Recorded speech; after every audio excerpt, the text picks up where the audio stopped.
Duster Dude 225 here, back working on the 73 Plymouth Duster. First thing I'm going to try to tackle this morning, changing jets in the carburetor. Now I'm slightly concerned about these Chinesium jets that come off Amazon, but we're going to run them. It's got 64s in the front, and that just seemed to be too much. So we're going to drop it down to a 62 and see how bad it sits up the plugs. All right, for you old timers, that's an ice cube tray. You probably know what that is, and we're going to drain the float bowl into that.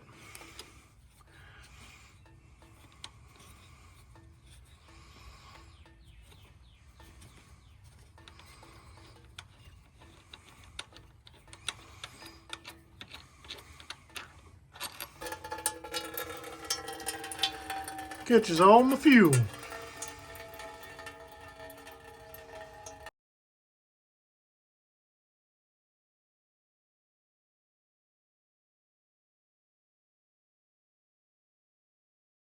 All right, now I'm going to change out these jets from the 64s to the 62s.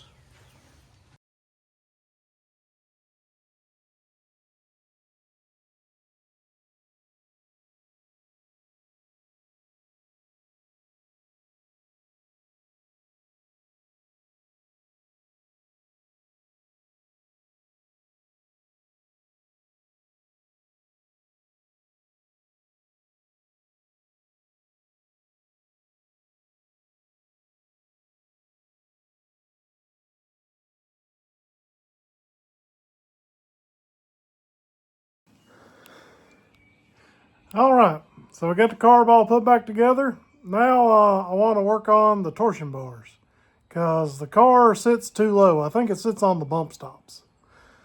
And with all the performance suspension underneath this car, I don't think you need to be riding on the bump stops. So as we're sitting right now, from the floor to the bottom lip of the front fender is 23 7/8. And in the rear, we're about 26 1/4. No need to get too technical. So I think we need to get the front end to at least 25 inches. And I think that'll get our rake kind of looking right. And it'll also get us off the bump stops. So let's just try raising it up 1 inch for now and see what that looks like. So the way these torsion bars kind of work, they're keyed on both ends. And in between here and here is like a piece of spring steel. And normally on one end there's an adjustment bolt. And you can twist that spring tighter and it makes it pick the car up. Or you can make the spring looser and it drops the car down. Now this design of suspension is very common on like 2500 Chevrolets is where you see a lot of it like nowadays. It's not the best, but it clears up room in the engine bay where like Ford's had the big strut towers on their smaller cars and it took up a lot of the engine bay. So it's going to work great because it's factory and original. But we're going to raise it back up closer to factory specs. 19-year-old Josh was foolish at times. But we're going to fix this and then we're going to work on cleaning out the interior of the car. All right, so this captured bolt inside the control arm is where your adjustment for your torsion bar is. So I'm going to turn that in, which will make the bolt shorter, and that should raise the car up. I'm going to start with one full turn and see where that puts us. So one full turn on each side brought it up that much, which when I started, you couldn't hardly get the jack under the K-member. So that's a good start. Let's see where we're at on the wheel wells. So we brought this side up to 24 1/2. The other side is 23 3/4. So I'm going to raise it up, tighten that bolt a little bit more, and try to get them level. And then we'll bring both sides up, maybe another half a turn. So I got my ride height sitting where it suits me. The one side's about 25 inches from the wheel lip to the bottom of the tire. The other side's 24 almost 20, yeah, like 7/8, I don't know. It's pretty close. So I'm gonna leave that be. Crank the car up, and it runs worse than it did before. The Jets made it worse, so we're gonna put the stock ones back in. All right, so if you're a regular watcher of my program, when I say don't let the simple stuff trip you up, this is what happened on this car right here. I went down here messing with my distributor and it was loose. And I turned it all the way to full advance and tightened it down, and the thing runs great now.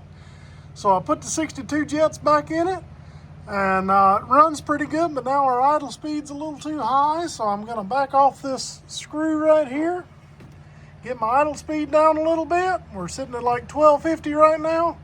I'd really like to see about 750.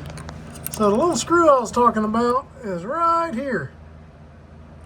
I backed it off another 1/8 of a turn. Let's put this thing back together and see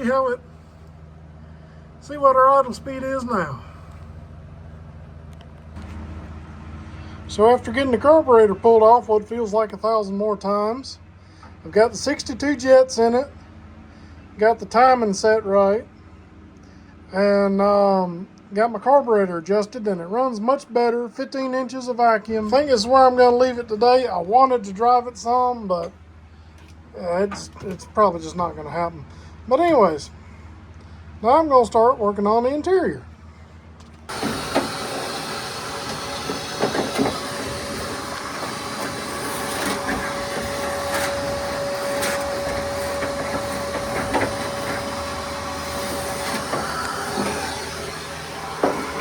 Making butter all in it.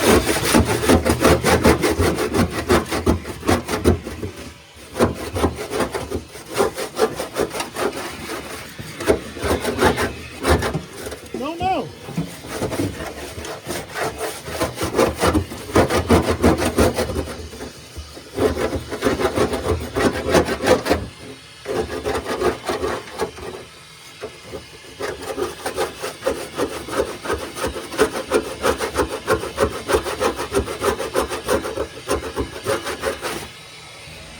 All right, we got it all cleaned out, the front. Next weekend will be getting the rear cleaned out and washing it. Thank y'all for watching. We'll have more progress next week.